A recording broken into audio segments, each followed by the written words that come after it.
మెదక్ జిల్లా కొల్చారంలో ఉద్రిక్తత చోటు చేసుకుంది. బీసీలకు 42% ఎన్నికల రిజర్వేషన్ల విషయంలో కాంగ్రెస్ ప్రభుత్వ వైఖరిని నిరసిస్తూ బీఆర్ఎస్ నాయకులు బోధన్ హైదరాబాద్ ప్రధాన రహదారిపై సుమారు గంటపాటు ధర్నా, రాస్తారోకో నిర్వహించారు. బీఆర్ఎస్ మండల పార్టీ అధ్యక్షుడు గౌరీ శంకర్ గుప్తా మాట్లాడుతూ, కాంగ్రెస్ ప్రభుత్వం అధికారంలోకి వచ్చి 2 ఏళ్లు గడుస్తున్నా హామీలు నెరవేరలేదని, 42% బీసీల రిజర్వేషన్లు ఇవ్వకపోవడం కాంగ్రెస్ ఎత్తుగడలకు నిదర్శనమని ఆరోపించారు. ఈ కార్యక్రమంలో DCMS vice chairman Arige Ramesh Kumar, PSI చైర్మన్లు మనోహర్ ప్రభాకర్ సహా పలువురు ముఖ్య నాయకులు, కార్యకర్తలు పాల్గొన్నారు.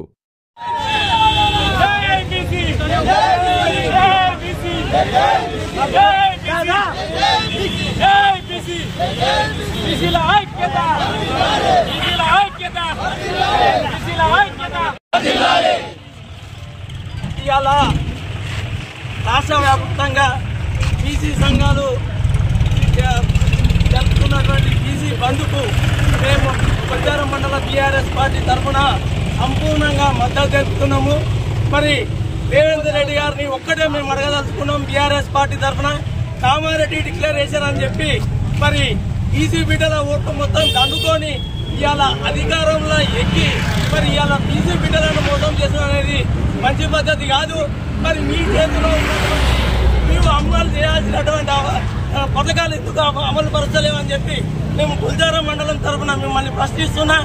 మీరు బీసీలకు నా 5 సంవత్సరాల పీరియడ్ లో 1,00,000 కోట్ల రూపాయలు ఇస్తా అని చెప్పి నువ్వు ఎలక్షన్లలో చెప్పినావు. మరి నువ్వు గడ్డెనెక్కి 2 సంవత్సరాలు అవుతుంది. సంవత్సరానికి 20,000 కోట్ల రూపాయల చొప్పున నువ్వు ఇప్పటికి కూడా బీసీ సంక్షేమానికి 40 కోట్ల రూపాయల విడుదల చేసేది ఉండే. కానీ నువ్వు శాంక్షన్స్ ఇచ్చింది 12,000 కోట్లే. నువ్వు పైసలు నిధులు ఖర్చు చేసింది 8,000 కోట్ల రూపాయలే. మరి నువ్వు 1,00,000 కోట్లు ఎక్కడా, 8,000 కోట్లు ఎక్కడా? నీకు ఇంకా పరిపాలనకు 3 సంవత్సరాలే ఉంది. మరి 2 సంవత్సరాలలో నువ్వు 40,000 కోట్ల బజాయ నువ్వు 8,000 కోట్లు మాత్రమే నువ్వు ఖర్చు పెట్టావు. అంతేకాదు ఒక జడ్పీటీసీ ఎంపీటీసీ ఎన్నికలనే 42% రిజర్వేషన్ ఇస్తామనడం సరికాదు. ఒకవేళ నీకు చిత్తశుద్ధి ఉంటే మరి ఆర్థిక విషయాలలో కానీ, ఉద్యోగ విషయాలలో కానీ, ఉపాధి విషయంలో కానీ మరి అన్ని విధాలలో అన్ని రంగాల్లో కూడా 42% రిజర్వేషన్ ఇవ్వాలి. కానీ ఒక సర్పంచ్ ఎంపీటీసీ ఎన్నికలలో 42% ఇస్తానడం సరికాదు. మరి బీసీ భక్తులు బాగుపడాలంటే మరి అన్ని రంగాల్లో విద్యా ఉపాధి అవకాశాలలో కూడా 42% రిజర్వేషన్ కల్పించి నువ్వు బీసీలకు చేయొద్దని ఇవ్వాలి. కానీ నువ్వు ఏదో ఎలక్షన్లు ఉన్నాయి, నేను 42% రిజర్వేషన్ ఇస్తా అని చెప్పి స్థానిక సంస్థల్లో మరొకసారి బీసీలను మోసం చేసి బీసీలో ఓట్లు దండుకోవాలని చెప్పి నువ్వు ఆలోచన చేస్తున్నావు. అంతేకాదు నీ పరిధిలో ఉన్నది ఇవాళ కాంట్రాక్ట్లన్నీ నీ చేతిలో ఉన్నాయి. 42% రిజర్వేషన్ నీ కాంట్రాక్ట్ లో ఇవ్వు, అప్పుడు నీ చిత్తశుద్ధిని మేము చాటి చెప్పినట్టు ఉంటుంది. మరి నీకు అమలు అయ్యేదాన్ని ఇవ్వకుండా మరి ఇట్లయినా తెలుసు సుప్రీంకోర్టు యాక్టే ఉంది. సుప్రీంకోర్టు 50% రిజర్వేషన్లు మించొద్దు అని చెప్పి వాళ్ళ తీర్పే ఉంది. అది ఎట్లయినా అమలు కాదని చెప్పి ఏదో కూటకపు ఆర్డినెన్స్ తీసి నేను 42% రిజర్వేషన్ ఇస్తున్నా అని చెప్పి బీసీలను మోసం చేసుడు పద్ధతి కాదని చెప్తున్నా. మరి నువ్వు అసమానం బీజేపీ నాయకులతో మోసం చేస్తున్నావు కదా.